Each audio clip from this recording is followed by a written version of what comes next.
Japan did have first transition of power in the government in 2009 when LDP lost the election, and this new party, DPJ, came into power, which is actually the first time that Japan ever really had the transition of the power in the government resulting from the election.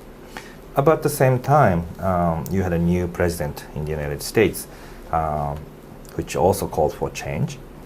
And in case of Japan, lack of experience, lack of cooperation from bureaucrats.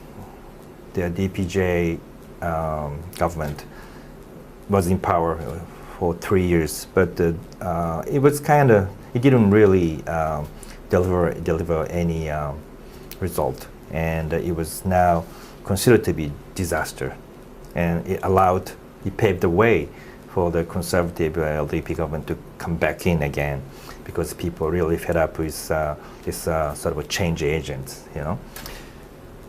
In case of United States, at least President Obama had a second term, which is a good thing, because in Japan the change lasted only for 3 years. But we also hear that Obama is not really not only not delivering the change, but not keeping up with the expectations. What is your assessment, and why do you think the change is so hard? Is it because of Obama himself, or there's some other problems in the government everywhere that makes it so difficult to make any changes?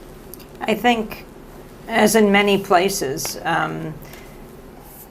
the power ultimately does not rest with the president. Even if the president of the United States may occupy the most powerful position on earth, there is a force more powerful, and it's the power of the people when they make a demand. And I think what happened with President Obama is the world heaved a sigh of relief when he was elected. People across the political spectrum worked hard to accomplish this change. I think that for so long people felt they were hitting their heads against a brick wall. That wall now became a door. The door was open a crack, and the question is, what would happen then? Would it be kicked open or slammed shut? And that's not up to that one person in the White House. It's up to everyone else. It's up to grassroots movements. And I think those movements, the very ones that elected him, were so shocked by what they'd accomplished and so exhausted by what they accomplished. But the very issues that people cared about have to be fought for. It's not a done deal the day someone says, especially someone who calls himself a change agent, gets into office.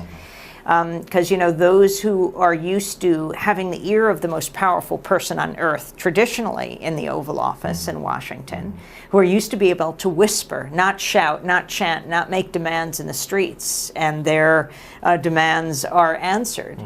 If the president can't respond by saying, if I do that, and point out the window and say, they will storm the Bastille, all the people outside. If there's no one there, he's in big trouble. That's when he agrees with the change people are pushing for outside. Now, what if he doesn't agree with what people are pushing for? Still, people have a responsibility to push. You've been following this kind of a battle between power and the grassroots or the citizens for a long time. I don't know how to put this question in a good way, but do you think we are winning this war, this battle, or we are losing ground, but we are still fighting back? We are resisting, but we are losing ground. So what is your sort of overall assessment of this power battle? Democracy does not get achieved. It is a constant battle every day. And even when people feel that they, in one particular battle, have increased transparency and participation, if they don't fight for it the day after, they can not only lose it, but go backwards. People tend not to be as vigilant when they have elected their president, and that's why it's very important that people fight back on all these issues. But the issue of of corporations having power over people, of corporations having access to information about people, corporations and governments. Because when we talk about the government, that's almost an old-fashioned term, being the power, the man. Because the man is much more than the government. It's also these corporations that often have budgets larger than countries. Sure. And they have tremendous power.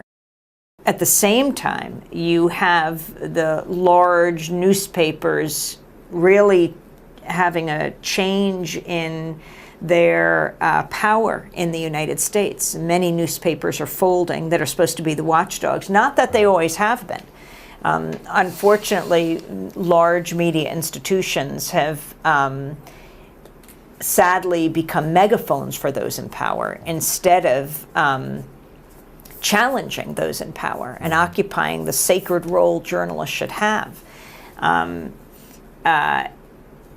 But you need, especially now with this massive growth of corporate power, an independent media, which is what you're trying to do here in Japan, which is what we're trying to do in the United States, and be there in our critical role as watchdogs of those in power, not covering up for power,